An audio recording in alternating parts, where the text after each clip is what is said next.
जब श्री राम अयोध्या में राज्य करने लगे तब एक दिन समस्त ऋषि मुनि श्री रघुनाथ जी का अभिनंदन करने के लिए अयोध्यापुरी में आए। श्री रामचंद्र जी ने उन सब का यथोचित सत्कार किया। वार्तालाप करते हुए अगस्त्य मुनि कहने लगे, युद्ध में आपने जो रावण का संहार किया वह कोई बड़ी बात नहीं है, परंतु द्वंद्व युद्ध में लक्ष्मण के द्वारा इंद्रजित का वध सबसे अधिक आश्चर्य की बात है। यह मायावी राक्षस युद्ध में सब प्राणियों के लिए अवध्य था। उनकी बात सुनकर रामचंद्र जी को बड़ा आश्चर्य हुआ।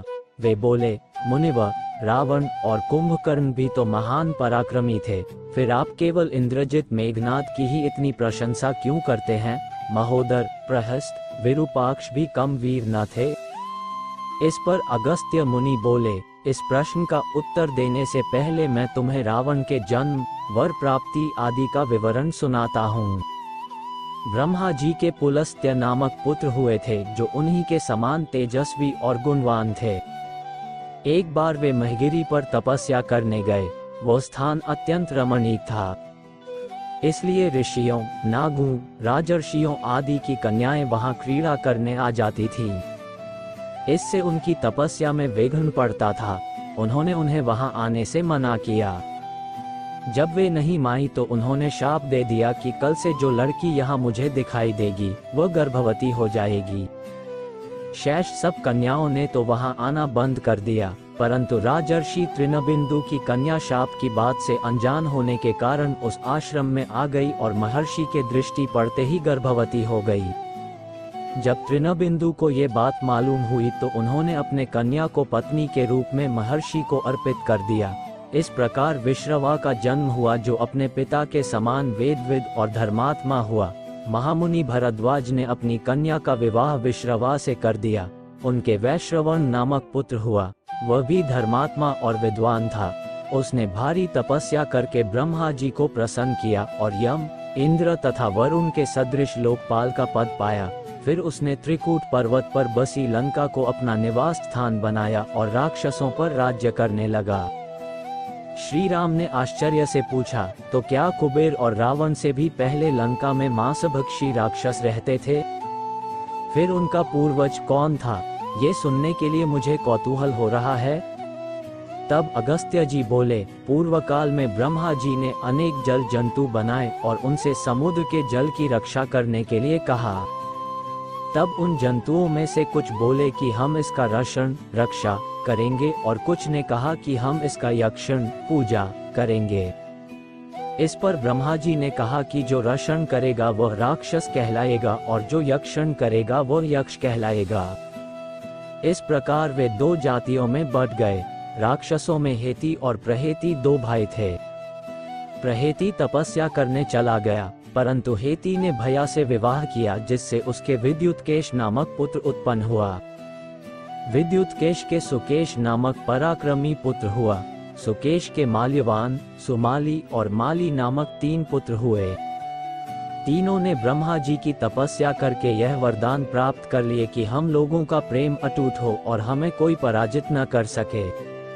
वर पाकर वे निर्भय हो गए और सुरों, असुरों को सताने लगे।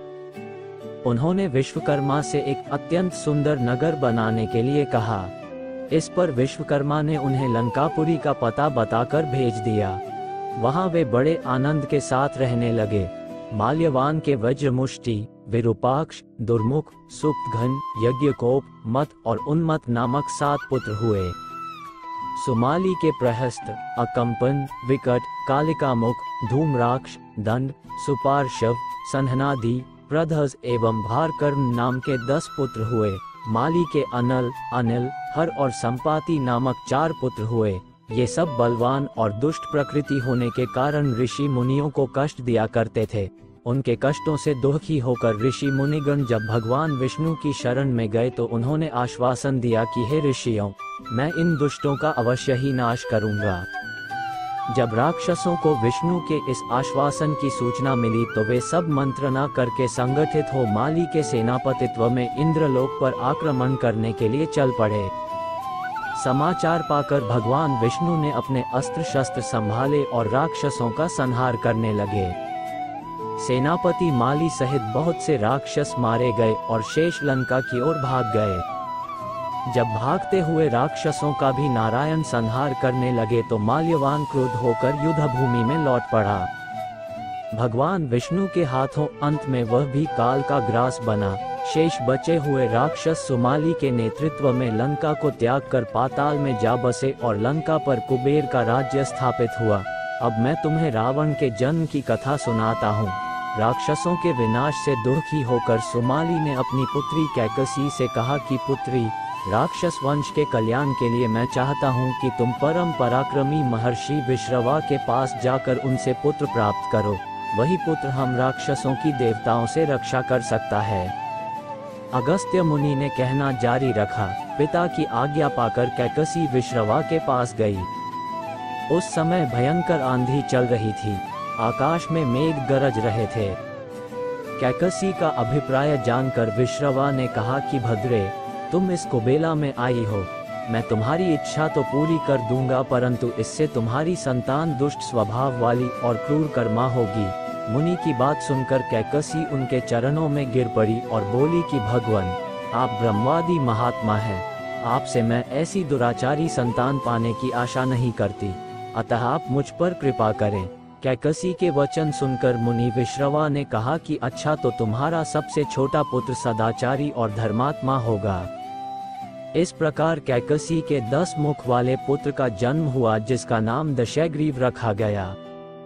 उसके पश्चात कुंभकर्ण, शूर्पणखा और विभीषण के जन्म हुए। दशग्रीव और कुंभकर्ण अत्यंत दुष्ट थे, किंतु विभीषण धर्मात्मा प्रकृति का था। अपने भाई वैश्रवन से भी अधिक पराक्रमी और शक्तिशाली बनने के लिए दशग्रीव ने अपने भाइयों सहित ब्रह्मा जी की तपस्या की।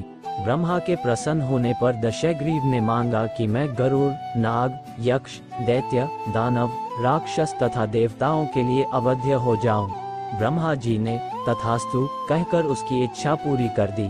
विभीषण ने धर्म में अविचल मति का और कुंभकर्ण ने वर्षों तक सोते रहने का वरदान पाया।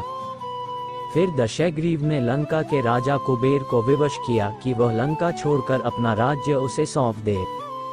अपने पिता विश्रवा के समझाने पर कुबेर ने लंका का परित्याग कर दिया और रावण अपनी सेना, भाइयों तथा सेवकों के साथ लंका में रहने लगा। लंका में जम जाने के बाद अपने बहन शूर्पणखा का विवाह कालका के पुत्र दानवराज विद्युविह्वा के साथ कर दिया। उसने स्वयं दिति के पुत्र मय की कन्या मंदोदरी से विवाह किया, जो हेमा नामक अप्सरा के गर्भ से उत्पन्न हुई थी। विरोचन कुमार बलि की पुत्री वज्रज्वला से कुंभकर्ण का और गंधर्वराज महात्मा शैलूष की कन्या सरमा से विभीषण का विवाह हुआ। कुछ समय पश्चात मंदोदरी ने मेघनाद को जन्म दिया, जो इंद्र को परास्त कर संसार में इंद्रजित के नाम से प्रसिद्ध हुआ। सत्ता के मद में रावण उच्छृंखल हो देवताओं, ऋषियों, यक्षों और गंधर्वों को नाना प्रकार से कष्ट देने लगा। एक बार उसने कुबेर पर चढ़ाई करके उसे युद्ध में पराजित कर दिया और अपनी विजय की स्मृति के रूप में कुबेर के पुष्पक विमान पर अधिकार कर लिया। उस विमान का वेग मन के समान तीव्र था। वह अपने ऊपर बैठे हुए लोगों की इच्छानुसार छोटा या बड़ा रूप धारण कर सकता था। विमान में मणि और सोने की सीढ़ियां बनी हुई थी और तपाए हुए सोने के आसन बने हुए थे। उस विमान पर बैठकर जब वह शरवण नाम से प्रसिद्ध सरकंडों के विशाल वन से होकर जा रहा था, तो भगवान शंकर के पार्षद नंदीश्वर ने उसे रोकते हुए कहा कि दशग्रीव, इस वन में स्थित पर्वत पर भगवान शंकर क्रीड़ा करते हैं, इसलिए यहाँ सभी सुर, असुर, यक्ष आदि का आना निषिद्ध कर दिया गया है। नंदीश्वर के वचनों से क्रुद्ध होकर रावण विमान से उतरकर भगवान शंकर की ओर चला। उसे रोकने के लिए उससे थोड़ी दूर पर हाथ में शूल लिए नंदी दूसरे शिव की भांति खड़े हो गए। उनका मुख वानर जैसा था। उसे देखकर रावण ठहाका मारकर हंस पड़ा। इससे कुपित हो नंदी बोले कि दशानन, तुमने मेरे वानर रूप की अवहेलना की है, इसलिए तुम्हारे कुल का नाश करने के लिए मेरे ही समान पराक्रमी रूप और तेज से संपन्न वानर उत्पन्न होंगे। रावण ने इस ओर तनिक भी ध्यान नहीं दिया और बोला कि जिस पर्वत ने मेरे विमान की यात्रा में बाधा डाली है, आज मैं उसी को उखाड़ फेंकूंगा। ये कहकर उसने पर्वत के निचले भाग में हाथ डालकर उसे उठाने का प्रयत्न किया। जब पर्वत हिलने लगा तो भगवान शंकर ने उस पर्वत को अपने पैर के अंगूठे से दबा दिया। इससे रावण का हाथ बुरी तरह से दब गया और वह पीड़ा से चिल्लाने लगा। जब वह किसी प्रकार से हाथ न निकाल सका तो रोते रोते भगवान शंकर की स्तुति और क्षमा प्रार्थना करने लगा। इस पर भगवान शंकर ने उसे क्षमा कर दिया और उसके प्रार्थना करने पर उसे एक चंद्रहास नामक खड्ग भी दिया।